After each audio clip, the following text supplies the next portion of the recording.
नमस्कार। सबसे बड़ा सवाल देख रहे हैं और मैं हूं आपके साथ दिव्या सिंह। मुंबई हमलों के मुख्य आरोपी तहव्वुर राणा से राष्ट्रीय जांच एजेंसी एनआईए की पूछताछ जारी है। सूत्रों के मुताबिक पहले 2 दिनों में राणा ने जांच में पूरा सहयोग नहीं किया, लेकिन उसने डेविड हेल्डी से अपनी मुलाकात और लश्कर-ए-तैयबा के एक ट्रेनिंग कैंप में जाने की बात को कबूल कर ली।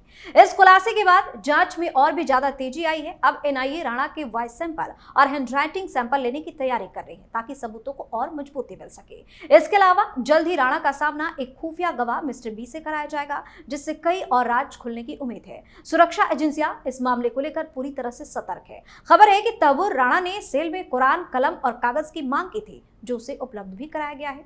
ऐसे में सबसे बड़ा सवाल ये उठता है कि वॉइस सैंपल और हैंडराइटिंग सैंपल से किस तरह के खुलासे आगे होने की संभावना है। आज इसी पर चर्चा के लिए स्टूडियो में मौजूद हैं कैपिटल टीवी के editor in chief doctor Mahesh Kumar. Doctor साहब, स्वागत है आपका। धन्यवाद। वॉइस सैंपल और हैंडराइटिंग की बात की जा रही है। अगर ये होता है, इस तरीके से जांच आगे बढ़ती है, तो किस तरीके के खुलासे हो सकते हैं? देखिए, बहुत पर्टिनेंट सवाल है वॉइस सैंपल का मसला।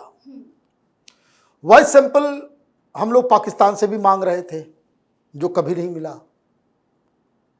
ये तहव्वुर राणा अब हिंदुस्तान की गिरफ्त में है, तो उसे वॉइस सैंपल मांगा जा रहा है।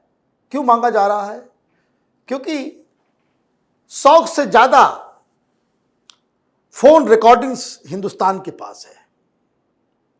ये कॉल रिकॉर्डिंग उस वक्त की है जब 26/11 का हमला हो रहा था, तो जो 3-4 दिन लगातार ये सारी चीजें हुई, और इस दौरान इन आतंकियों ने जो फोन कॉल किया, वो सब हिंदुस्तान की एजेंसियों के पास है। और भी कई सारे कॉल्स हैं जो उस दौरान पाकिस्तान किए गए, पाकिस्तान से हिंदुस्तान आया या हिंदुस्तान से पाकिस्तान फोन किया गया। वॉइस सैंपल इसलिए चाहिए ताकि एजेंसियां मिला सकें कि इसमें किस किस फोन पे तहव्वुर राणा बात कर रहा था। इसलिए यह वॉइस सैंपल की मांग की जा रही है। But I am sorry to say this, हमारे देश में ये इस तरह के टेररिस्टों को डील करने के लिए अलग से कोई कानून नहीं है। अगर तहव्वुर राणा ने कह दिया कि नहीं, मैं नहीं दूंगा वॉइस सैंपल, वो सहमति नहीं देता है, तो फिर वॉइस सैंपल आप ले भी लो, रिकॉर्ड भी कर लो, बातचीत भी कर लो, सब कुछ कर लो, लेकिन वो कानून की नजर में एविडेंस नहीं माना जाएगा। तो आप समझिए किस तरह का लुंज पुंज सिस्टम हमने क्रिएट कर रखा है। भाई 3-4 दिन क्यों पूछताछ कर रहे हो? 3-4 दिन क्यों पूछताछ किया जा रहा है? क्या एजेंसी को मालूम नहीं है? क्या सिक्योरिटी एक्सपर्ट्स ये जानते नहीं हैं कि हिंदुस्तान में छिपे गद्दारों की मदद के बगैर यह हमला नहीं हो सकता था? आज 2-3 नई बात बताता हूं आपको। इससे जुड़े कुछ लोगों से जो एक्सपर्ट्स हैं इसके, उनसे जब बात होती है तो वो बताते हैं कि भाई 5 स्टार होटल में कोई गंवार आदमी पहली बार जा रहा हो, वो भी ताज जैसे बड़े होटल में, उसको तो पता ही नहीं चलेगा, क्योंकि लाइट्स ऑफ कर दिए गए थे, लिफ्ट काम नहीं कर रहा था, सीढ़ी कहां है, किधर से उतरना है, किधर से जाना है, किधर से भागना है। तो व्हाट इज बीइंग सजेस्टेड कि कुछ ऐसे लोग थे जो ताज होटल के एम्प्लॉय थे, जो इन टेररिस्टों के साथ मिले हुए थे, क्योंकि उनके पास पूरा का पूरा होटल का ब्लूप्रिंट मौजूद था। दे एग्जैक्टली न्यू बिफोर कमिंग और इंटरिंग इनटू दैट होटल कि सीढ़ी कहां है, कमरे कहां है, किस कमरा में कौन रुका हुआ है, यह भी समझ लीजिए। चुन चुन के टारगेट दिया गया था, चुन चुन के टारगेट दिया गया था। भाई आप किसी बड़े होटल में जाते हैं तो 5 लोगों से पूछना पड़ता है कि रेस्टोरेंट किधर है, किस फ्लोर पे है, किधर से जाना होगा। 2008 की बात है, वो कोई जीपीएस नहीं, कोई वीडियो कॉल नहीं, ऑडियो कॉल पे बातचीत हो रही है भाई। और ये तहव्वुर राना 26/11 से ठीक एक सप्ताह पहले वो इस होटल में रुका। तो ये तो ट्रेंड स्पाई है, ये तो आईएसआई का एजेंट है, ये आपको बता देगा। इसके सारे स्किन को आप छील दोगे फिर भी नहीं बोलेगा। तो ये कसरत तो बेकार है। दनादन इसे कोर्ट के अंदर पेश करना चाहिए, नार्को पॉलीग्राफ टेस्ट के लिए लेकर के जाना चाहिए। पहले आप उसको ले लीजिए, आपको समझ में आ जाएगा। और शायद मे बी ये जो बार बार एनआईए की तरफ से खबर दी जा रही है कि कोऑपरेट नहीं कर रहा है, कोऑपरेट नहीं कर रहा है, तो मे बी ये ग्राउंड तैयार किया जा रहा है। ज्यादा दिन इसको खींचने का कोई माने मतलब नहीं है। क्यों? क्योंकि इनसे 26 से 11 नहीं, फिर सुन लीजिए, 26 से 11 नहीं, कुछ और जानकारियां इससे लेनी है। 26 से 11 तो मसला सॉल्व हो गया है।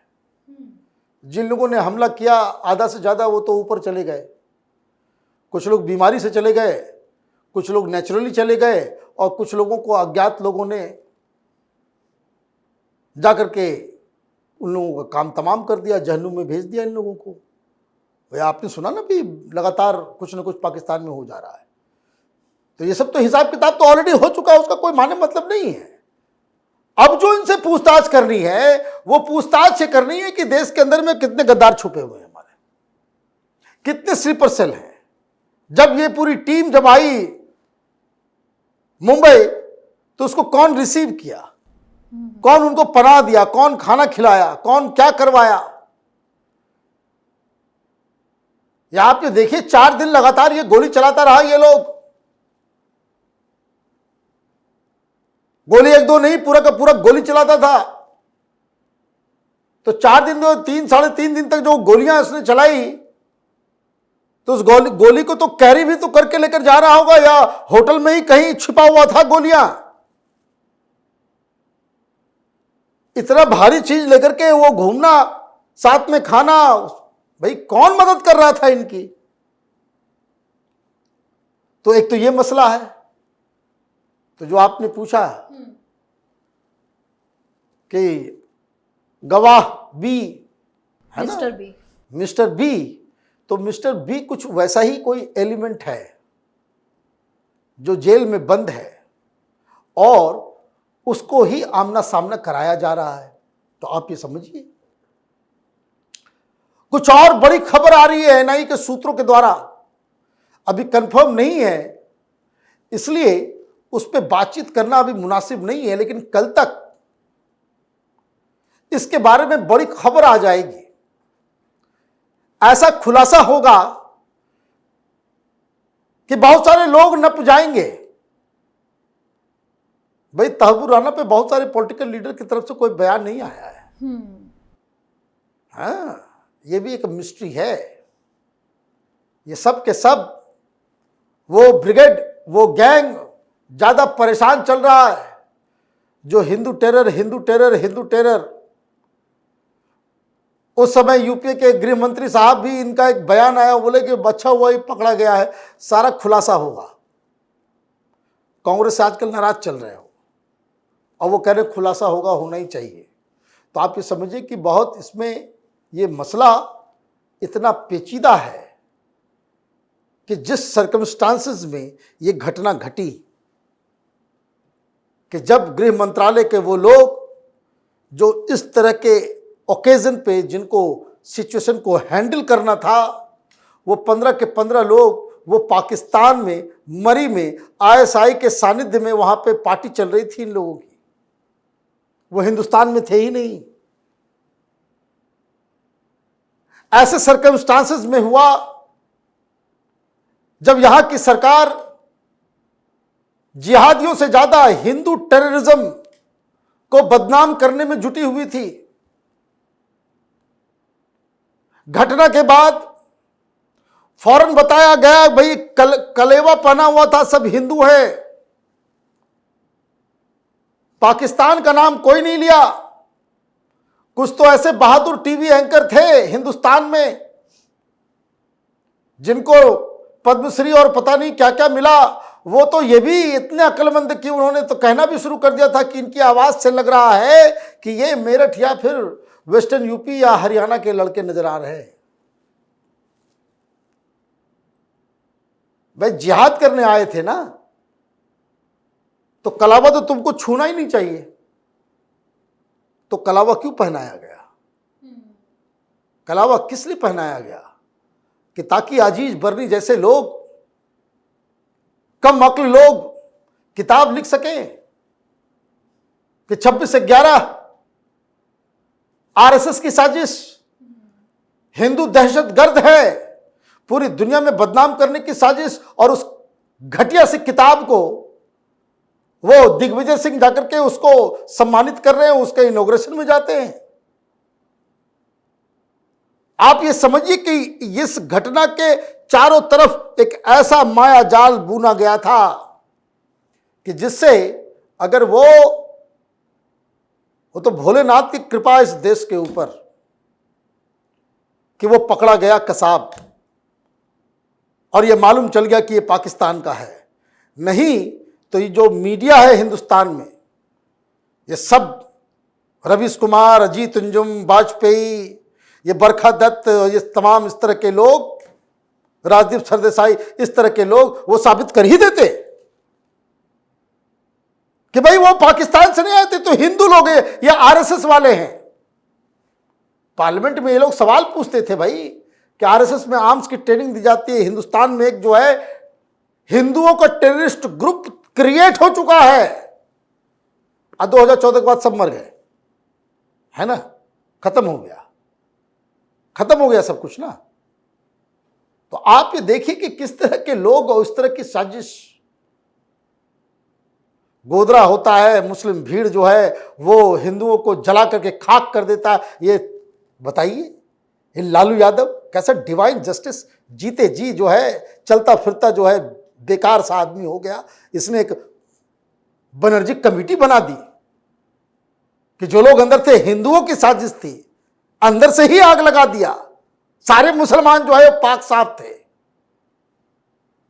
और वैसे मूर्ख हिंदू है हिंदुस्तान में, इस तरह के लोगों को वोट करते हैं, जाति में बट के, इसमें बट के। इसलिए तो राहुल गांधी कहते हैं भाई जाति जनगणना कराओ ताकि हिंदुओं को बांट दो, मुसलमानों को जोड़ दो, और जब हिंदू बट जाए तो हिंदू को काटो, जैसे बंगाल में हो रहा है। हम लोगों को ही सुधरना पड़ेगा, नहीं तो इस तरह की चीजें। मैं तो बस हिंट दे रहा हूं, ये बेकार कितने एक्सरसाइज चल रहा है। आप नार्को टेस्ट कराइए, पॉलीग्राफ टेस्ट कराइए, अपने आप नाम उगल देगा भाई कौन कौन लोग हैंडलर्स हैं हिंदुस्तान में। भाई श्रीनगर ठंडा गया ना, कश्मीर ठंडा हो गया, पैसे का खेल है, पैसा ना बंद, खेल खत्म, तमाशा हजम। तो ये सारी चीजें इसके ऊपर जो है वो, ये अभी राणा का खेल अभी आगे चलेगा। और जैसा कि मैंने बताया कि एक बहुत बड़ा खुलासा 1-2 दिन के अंदर होगा, कुछ कंफर्मेशन की आवश्यकता है, नहीं तो फिर कैपिटल टीवी में ही उसके ऊपर जो है बड़ा खुलासा हम लोग करेंगे। बहुत बहुत धन्यवाद सर तमाम जानकारी के लिए। धन्यवाद। तो तहव्वुर राणा से लगातार पूछताछ चल रही है। एनआईए को उम्मीद है कि तहव्वुर राणा से मिलने वाली जानकारी मुंबई हमलों की गहराई में जाने के लिए अहम साबित हो सकती है। इसके अलावा कुछ बड़े खुलासे भी तहव्वुर राणा से पूछताछ के दौरान होने की संभावनाएं है। फिलहाल जांच के बीच कुछ अहम चीजें सामने आई है, जिसके आधार पर जांच को आगे बढ़ाया जा रहा है। सबसे बड़ा सवाल में फिलहाल के लिए इतना ही। आप अपनी राय हमें कमेंट करके जरूर बताएं और देखते रहिए कैपिटल टीवी। धन्यवाद।